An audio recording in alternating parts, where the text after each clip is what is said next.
Hi! Before we begin, I just want to put like this one idea in your head just to kind of think about, to ponder on, flesh out, navigate it, explore the idea. Why are people so adamant about keeping politics out of certain forms of media? Haven't you noticed that within recent years? No politics in movies, no politics in cartoons in particular, which is the topic we're going to get into today. So just put a pin on that thought, because today we're talking about motherfucking goddamn SpongeBob, motherfucking goddamn SquarePants. I would be lying to you if I said that SpongeBob SquarePants didn't entertain me for endless hours as a kid. It doesn't really do so today, but that's alright because I have a lot of nostalgia for this series. And even as a nerdy adult who doesn't watch SpongeBob anymore, there are still plenty of memes to go around for this fucking spongy character. A few moments later. I got a new Bugatti.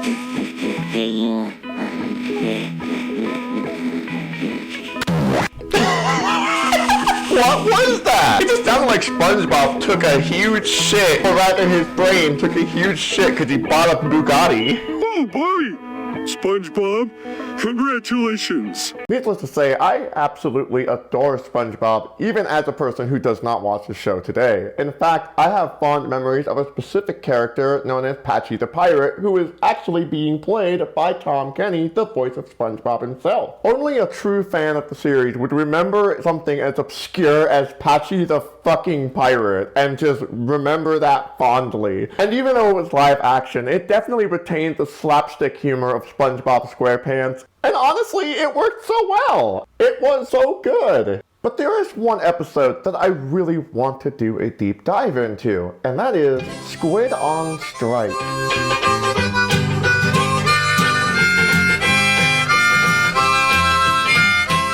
The episode begins with Mr. Krabs counting his money as he usually does until he realizes that he made $3 less in profit last month.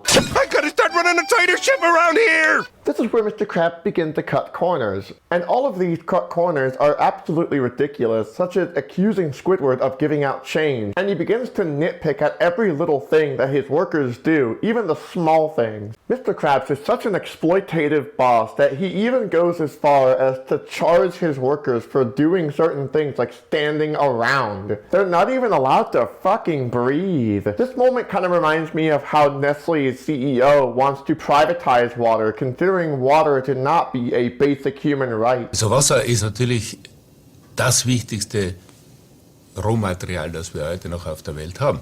Es geht darum, ob wir das normale Wasserversorgung der Bevölkerung privatisieren oder nicht.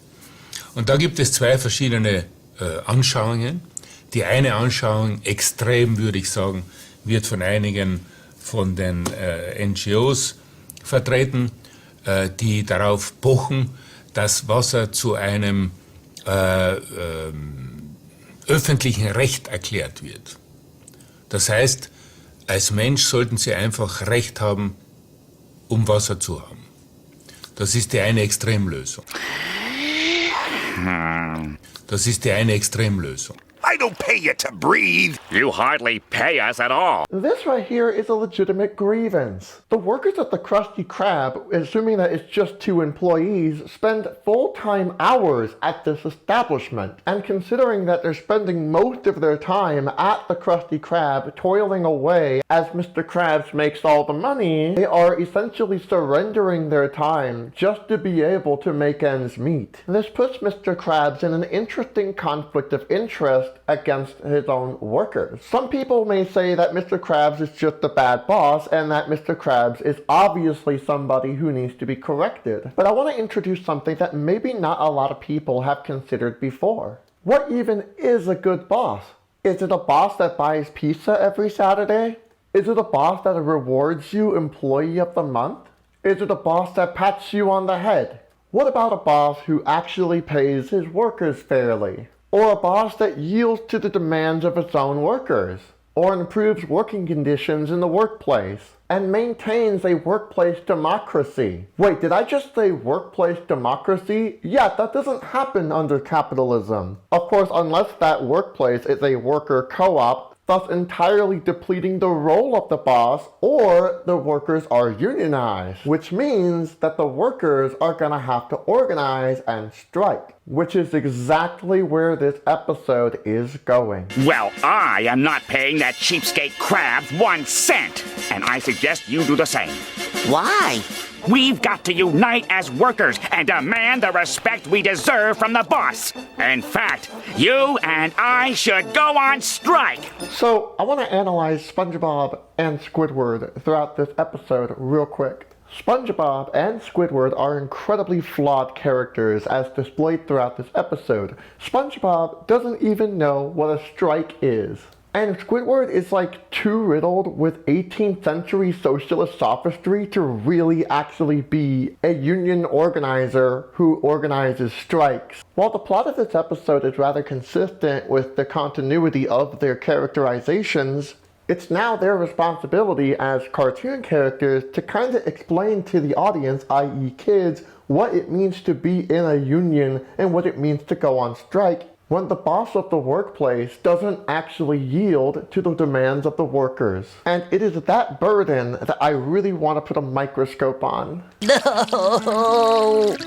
No! Squidward! You didn't tell me I was gonna get fired! This is exactly why we need to go on strike. He owes us for all the precious, irretrievable moments we've wasted in this trash heap. He'll realize he needs us more than we need him. We are workers united. Just do exactly as I say, SpongeBob. First, we must get rid of our uniforms. They are a symbol of our oppression.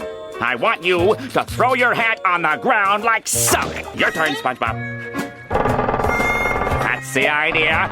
This hat is my friend. It never oppressed me. It's at this point in the episode where we all realize that this is in fact a parody of unions going on strike. Although the picket fence and picket sign joke is pretty funny, it does indicate to the audience that the makers of this episode, whether it be from the higher-ups or from the workers themselves, do not take the concept of unionizing seriously. Krusty Krab is unfair! Mr. Krabs is in there! Standing at the concession! Plotting his oppression! The words that you just heard from SpongeBob are empty words that were inherited from the rhetoric of Squidward himself. This also feeds into the idea that Squidward, who is pretty much supposed to represent leftists in the United States, is really self-centered and is more interested in boosting his self-image than he is actually meeting these demands. Which I think we can agree that since this show was made by a corporation, that this is a gross misrepresentation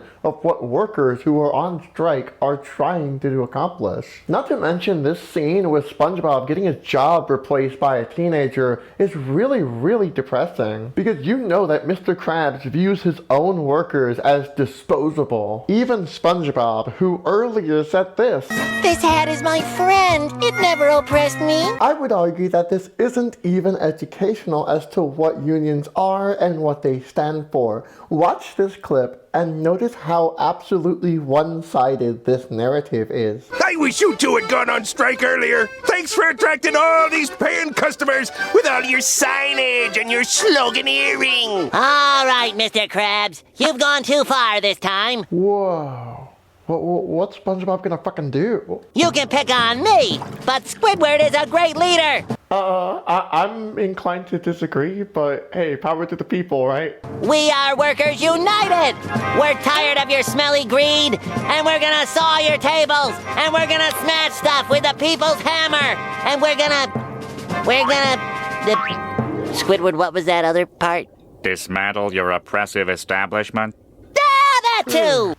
Yeah, this is further proving my point. SpongeBob is not coming to these conclusions on its own or even organically. He's actually adopting this rhetoric from Squidward. And what's really sad is that Squidward utilizing this populist rhetoric is not really for the benefit of SpongeBob or himself. He just wants to boost his own image. In fact, I have a great example as to why that is so. Let's do a comparison between Squidward and the president of the United Auto Workers Union. Attention, people of Bikini Bottom! You have been cheated and lied to! You know, I heard this saying once that every billionaire is a policy failure. Truer words have never been spoken. The gentle laborer shall no longer suffer from the noxious greed of Mr. Krabs. Billionaires, in my opinion, don't have a right to exist. We will dismantle oppression board by board. The very existence of billionaires shows us that we have an economy that is working for the benefit of the few and not the many. We'll saw the foundation of big business in half, even if it takes an eternity. I say the same's true for poverty, wages, and long hours. We need to wipe them out. With your support, we will send the hammer of the people's will crashing through the windows of Mr. Krabs' house of servitude. Gee, I don't know what Squidward's talking about, but he sure sounds convincing. Do you see what I mean? Squidward just comes off as like a loudmouth with a megaphone. United Auto Workers President Shawn Fain was actually expressing the grievances of many workers from 3 different corporations. Not to mention, his speech comes at a time when multiple industries are unionizing and striking at a rapid rate. And as I've said in the past, it's not even just auto workers, it's also railroad workers, video game designers, baristas at Starbucks, Amazon workers, Domino's workers, McDonald's workers, Walmart workers, for fuck's sake. This episode, if it is meant to be a satirization of the unionizing worker, it is actually really disrespectful for the dues being paid to make better working conditions. Historically, workers fought for the 8-hour workday. Historically, workers fought for the fucking weekend. Historically, workers fought to keep children out of the workplace, Sarah Huckabee. Even with his comedic writing, it is absolutely disrespectful to the hard work that these workers have fought for like the past several fucking centuries. And if you still don't understand the difference between Squidward's speech and Shawn Fain's speech, think of Squidward's speech as like a card with only flavor text, and Shawn Fain's speech was an effect card.